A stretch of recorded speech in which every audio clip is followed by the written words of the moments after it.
All right, so yeah, you know, you get to Lollapalooza, and it's Lollapalooza, and it's all good because it's Chicago and the people and the food and, of course, the music. But then when you have a chance to catch up with friends and hang out for a minute, that makes a good thing that much better. So that's exactly what I'm saying here to Judah and the Lion. Gentlemen, how are you, man? So good. Good to see you, dude. Good to see you. Well, you guys have been kind of busy a little bit. You put out a record, and you do the shows, you do the festivals. My understanding is after you crush it here on the big stage, you're going to head back home for a little bit, rest, recoup, and then attack mode again, yes?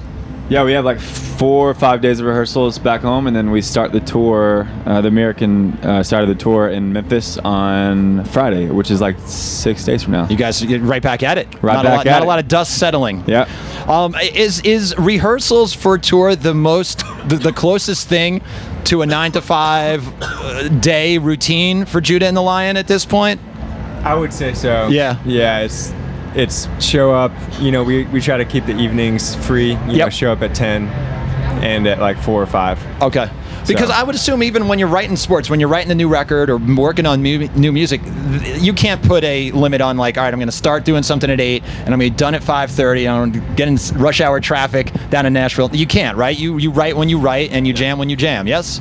Yeah, I mean, it's very true for us too. Like we like to write when we're inspired, and you know, I mean, we're humans, so it's like not every day if we're exhausted or whatever, we might not want to write or whatever. But when the inspiration kicks in, there's no telling what schedule it might be. Now, do you guys work? Do you have your own space now to like write and record? Do you guys like not being? You know, sometimes we talk to artists and they're like, yeah, I would love to have a studio in my basement, but I would also hate to have a studio in my basement because it doesn't get me out of the house, and physically I need to be somewhere else so I can just not hear the phone ring or the mail show up or something like that. Yeah, we all kind of like individually have our own like setups. Okay. Mostly just for writing though. Not necessarily for making the best drum sounds or making the best like mandolin sounds, but our version of being creative, we can kind of have access to in that way. But then when we go record, it's usually somewhere else. You get a little bits and pieces, then you bring it all back together and you guys flesh it out there. Yeah. All right. So what do you guys do then? What is the thing that you have to do now that you're going to go home for a few days? That hopefully it's not paying bills or anything like that. Feed the goldfish, yes. But is there a restaurant you got to go to? Someplace you got to have a drink? You got to do something. What is it going to be, guys? What is it going to be when you get home? Let's clear the runway. The must do. I feel like for me, I'm kind of looking at this week as time to start the celebration and sort of like anticipation of what's coming. There's so much to look forward to, so much to look back on that's just happened that, I don't know, I feel like there's always something to celebrate. And so I'm going to probably hit my favorite restaurant, which is Husk in Nashville. Shout out to Husk, all right. My favorite coffee shop, Humphrey Street. I kind of make that a regular place to relax. And then I'm an H guy.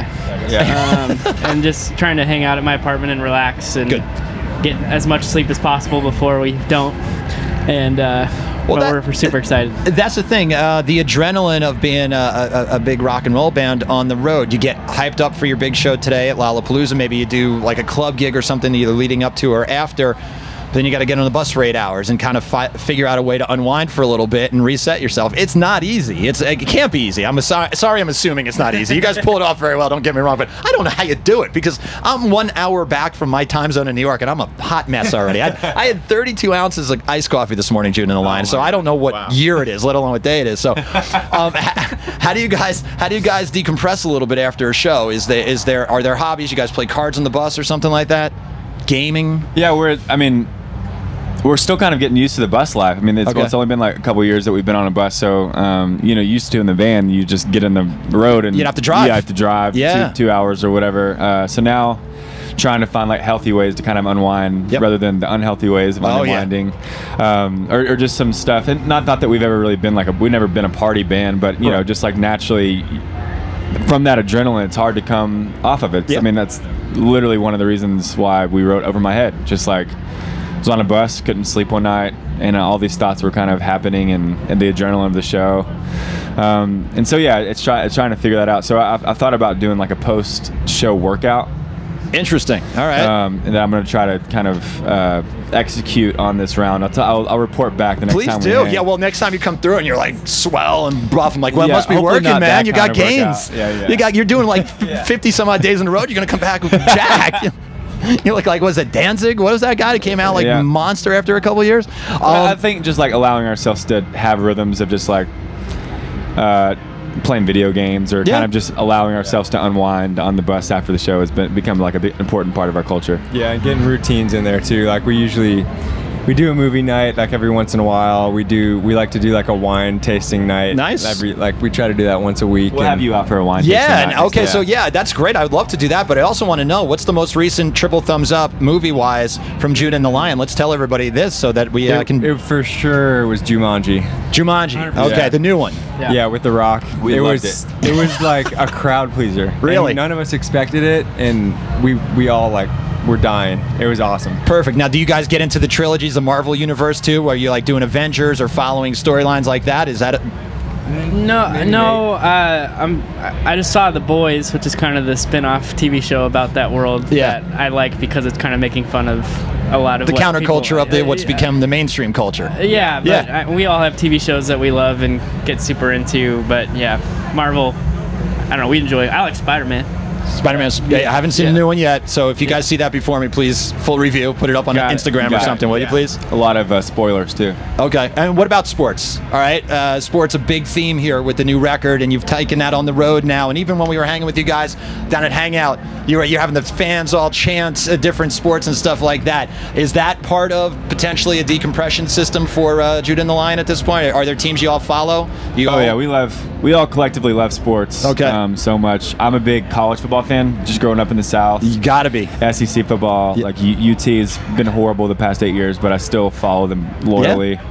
Nate's, I'll let him talk about his newfound love for soccer or football. Yeah, I've always been a big soccer fan, but Liverpool has been a kind of newfound love in particular. You're jumping in with both feet. Yeah, and like tomorrow they play at 9 a.m. against Man City, and we're going straight to the pub to watch in the morning. There it is. Nice. Super excited, and Judah and I have been able to bond and hang out over that, and lots of our friends and team that we didn't even realize what they're fans as well. So it's kind of been a unifying thing to love and care about outside of the band. And do you have a team or?